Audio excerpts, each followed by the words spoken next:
What do you mean by that? Dr. Rush asked that I speak to you personally, Mr. Girard, to make known to you certain surprising developments that have now only come to our attention regarding the state or condition of your wife, sir. If there is some question as to the adequacy of her monthly expenses, I shall be more than happy to increase the allotment to whatever sum is necessary. Oh, no, Mr. Girard, let me assure you, it is not a question of cost. No, sir. It is not a financial matter that brings me here, but rather one concerning your wife's mental and physical condition. I have rather surprising news for you and all of us at the hospital. Mr. Girard is a child. Yes? Do you mean, sir? You've been cognizant of the fact? I have. And were you so aware when you had her brought to us? Yes, sir, I was. And yet you brought her to us to be confined with the mentally insane? Most certainly. I brought my wife to you because she is insane. That has nothing to do with whatever physical condition she may be in. Mr. Girard, I'm happy to tell you that is not always the case. Although the mind functions separately from the body, which supports it, there is one major exception to that rule. And what is that? The state of pregnancy.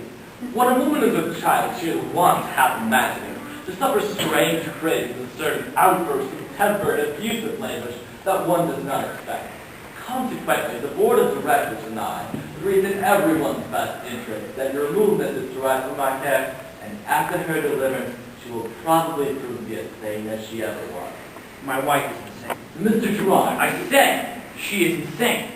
your wife suffers from severe headache. She is extremely immature. Upon occasion, she has exhibited pneumatic behavior.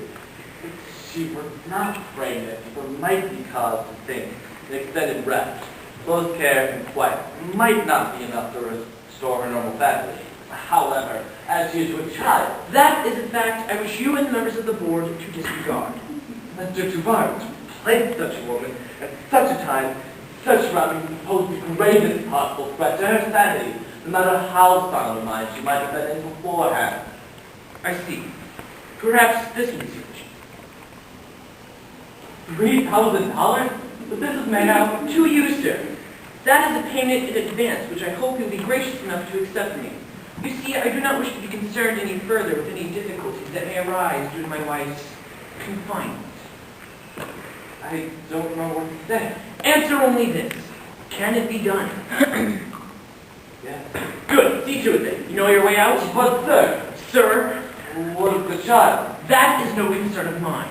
I would not have a child of mine born under such conditions for all the money in the world. And I can assure you, neither would I. Right, you need a I child. bid you good day, sir.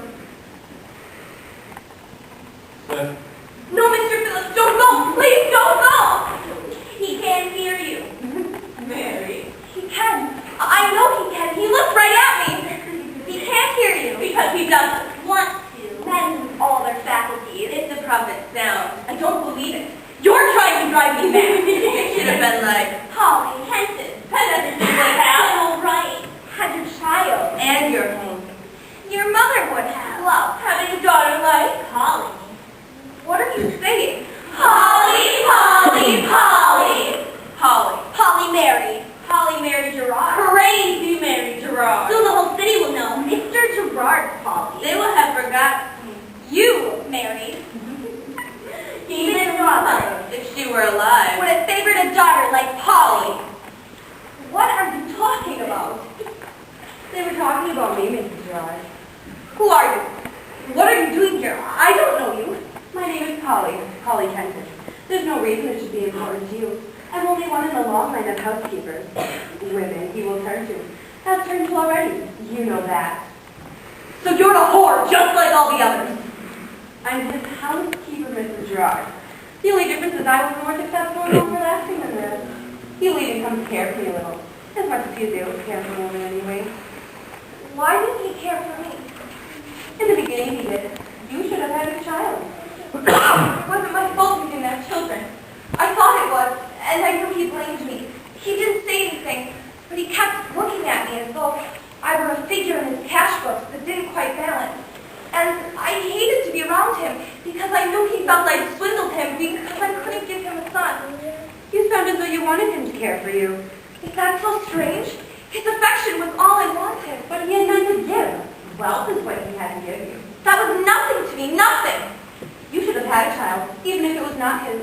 He would have thought it his, and the bargain would have been complete. You would have won his affection. Yet, you won his affection. Yes, I have. Why? How? By not even wanting it. I've always been honest with him. As let him become the boy with me that he could not have with you. When he was a boy, his mother was the same. He saw in you that which had closed him off from her. The more outrageously you tried to gain his attention and sympathy, the more he turned away in loathing. Your behaviors made him come to hate you. Has he said that to you?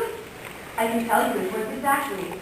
I hate her like the devil, and I know with pleasure that the feeling increases daily. He wouldn't say that.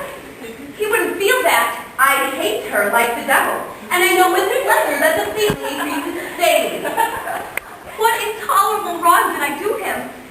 Perhaps he does not know himself. The fact is, however, you were not sensible.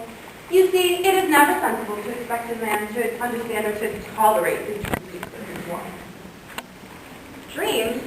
That I'm sure you live here, Mary. Some icy baths in winter. Slippers under the thumbnails. A white hot iron on the soles of the feet for certainty. They would not do that to me. For they know that I'm sane. Did they tell you are Sane? Mary? One can tell. Surely one can tell for oneself. You can, Mary. It's as easy as pie, Mary. Mary Girard. You can tell. If you really want to. I don't understand what... I would have understood. Exactly, Mary. Have you ever made your bed, Mary? No. Hello, Mary. Smooth, Mary. Smooth as hair, Mary. But how can you possibly? You never gathered flowers, did you, Mary? Mother. Tender and secret and gentle, hold it in your arms, you in your secret place. Bring him. We don't... There and step. I don't know who you mean. Bring him. Bring Stephen Girard now into this cell. No. No. Bring him! What are you doing here? I am replaced me, Stephen. Where I don't belong here. No, Stephen? No, Is it true as they say that the baby is that of Mary Girard? The baby's origin is of no importance, Mrs. Hatcher. You and Mr. Hatcher will see the set sum for nursing the child, just as you have for all the other children you cared for in the past. Yes, Mr. Phillips. I do appreciate your calling on me again. Why have you done this to me? I had no choice. You are insane. Don't lie to me, Stephen. Even if I were insane, you could have spared me this. You know as well as I that I am sane. I hope that is true. It's a pretty little baby. And a girl. What is her name? Her name is Mary. Call her whatever you wish. It is immaterial. Oh, I shall love having her. I am truly grateful. I've never had a little girl before. I think I'll call you Rose. Rose is my lady, and you will be my little girl. She told me you hated me like the devil. I didn't believe her until this moment. Who told you that? Mrs. Hatcher, I would caution you against becoming too fond of this child. What do you mean, Mr. Phillips? I would have you treated just as though we're a normal child. Is this a normal child, Mr. Phillips? Don't let him do this. Mother is a patient among the insane. Oh, no. The baby's been born by and among those possessed of devil.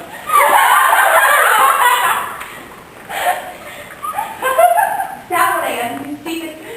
When we met, I was 16. A servant carrying water through the street.